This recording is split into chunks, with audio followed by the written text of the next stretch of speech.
నా పేరు కోయిలాడి శ్రీనివాసరావు. నేను మెగాస్టార్ చిరంజీవి గారికి వీరాభిమాని.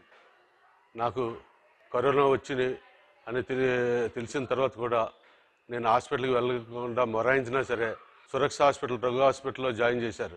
మెగాస్టార్ చిరంజీవి గారు మా శ్రీమతి సరస్వతితో కూడా మాట్లాడి వెంటనే సురక్ష హాస్పిటల్లో జాయిన్ చేయడం నిజంగా చాలా చాలా ఆనందంగా ఫీల్ అవుతున్నాం. మెగాస్టార్ చిరంజీవి గారు కానీ నిజంగా మాకు కానీ ఈ విధమైన ట్రీట్మెంట్ ఇప్పించలేకపోతే ఇంత తొందరగా కోలుకుని వచ్చేవాళ్ళం కాదేమో. కోయిలాడి శ్రీనివాసరావు గారి భార్యనండి. నా పేరు సరస్వతి.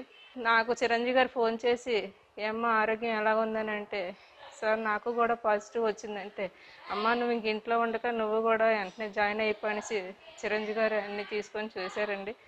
నేను ఒకటే అన్నాను చిరంజీవి గారితోనే, సార్ మేము బిల్లు కట్టుకోలేమంటే, అమ్మ బిల్లు గురించి ఏమి నువ్వు బాధపడక అన్నీ మేము చూసుకుంటామని మాకు ఎంతో అండగా ఉన్నారండి. ఈరోజు చిరంజీవి గారు నా అకౌంట్లో ₹1 కూడా ఎప్పుడు నేను బ్యాలెన్స్ చూడలేదు, కానీ నాకు 2 లక్షలు బ్యాలెన్స్ వేసి ఆ చిరంజీవి గారు నాకు ఇచ్చేసారండి. నిజంగా నా జీవితాంతం మేము రుణపడి ఉంటాం.